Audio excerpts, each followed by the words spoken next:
बिस्मिल्लाहिर्रहमानिर्रहीम। अस्सलाम वालेकुम दोस्तों, मैं हूं बिलाल अली और आप देख रहे हैं बिलाल टीवी। दोस्तों, क्या आप जानते हैं ज़मीन पर आखिर कैसे गुरूर तकब्बुर ने जन्म लिया? सबसे पहले लानत किस पर बरसी? हज़रत आदम अलैहिस्सलाम से हसद करने वाला कौन था? हज़रत आदम अलैहिस्सलाम को वरगलाने वाला कौन था? ज़मीन पर पहला कत्ल किसका हुआ? इन तमाम सवालात के जवाबात आज की इस वीडियो में हम आपको बताएंगे। अल्लाह ताला ने जिन्नों और इंसानों को अपनी इबादत के लिए पैदा किया। जिन्नात के वजूद से इनकार करना कुफ्र है। जिन के लग़वी मानी सितर यानी छुपी हुई चीज़ के हैं। जिन्नों के भी इंसानों की तरह बच्चे होते हैं। जहाँ इंसानी माँ एक बच्चे को जन्म देती है, वहीं एक मादा जिन 9 बच्चों को पैदा करती है।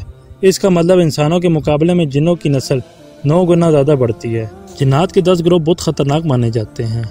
मारूत, अफरियत, हमजात, नसनस, जिन्नान, हैफ, सालत, गोल, जान, शयातीन मतलब अज़ाज़ील। दोस्तों, अज़ाज़ील दरअसल शैतान का ही नाम है।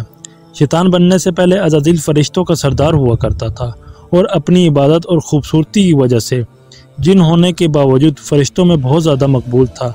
अज़ाज़ील 80,000 साल तक अल्लाह की इबादत करता रहा और ज़मीन पर ऐसी कोई जगह ना छोड़ी जहाँ इसने सजदा ना किया हो। अज़ाज़ील जब अर्श पर गया तो वहाँ इसकी नज़र लोहे महफूज पर पड़ी, जिस पर लिखा था, फरिश्तों में से एक फ़रिश्ता हज़ारों साल की इबादत के बाद अल्लाह के एक हुक्म की नाफरमानी करेगा तो हमेशा हमेशा के लिए मरदूद करार पाएगा।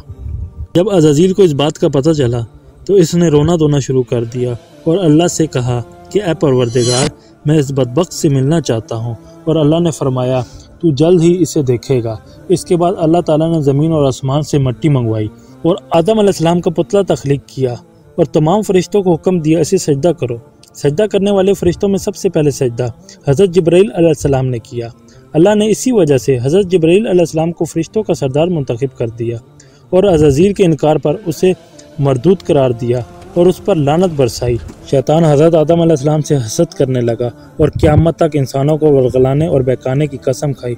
बस यहीं से शैतान की दुश्मनी का आगाज़ हुआ। शैतान ने हबील को बहकाया और काबील का कत्ल करवाया। इसी तरह शैतान की सरकशी शुरू हुई। ज़्यादातर जिन्नात शैतान की नस्ल से ताल्लुक़ रखते हैं। अक्सर जिन्नात निजासत वाली जगहों पर रहते हैं, जैसा कि बैतुल खला, कचरे के ढेर और गुसल खाने वगैरह। जब क़यामत करीब आएगी तो रात लंबी हो जाएगी। एक रात तकरीबन 3 रातों के बराबर होगी। बच्चे सो सो कर थक जाएंगे। खौफ और ख़तरे का समा होगा। फिर सुबह होगी तो सूरज मगरिब से निकल कर गरूब हो जाएगा और फिर मशरिक़ से निकलेगा और तौबा के दरवाज़े बंद हो जाएंगे। जब शैतान ये सब देखेगा तो सजदा रेज़ हो जाएगा और अल्लाह से माफ़िया मांगेगा तो आवाज़ आएगी, अब तौबा कबूल नहीं होगी, तौबा के दरवाज़े बंद हो चुके हैं, तू मरदूद ही रहेगा। जो शैतान की पैरवी करते रहे उनके लिए अल्लाह पाक ने कुरान पाक में शदीद अज़ाब की निशानदेही की है और ऐसे नाफरमानों का ठिकाना सिर्फ़ और सिर्फ जहन्नम होगा। आपको ये मालूमात कैसी लगी कमेंट करके ज़रूर बताएं।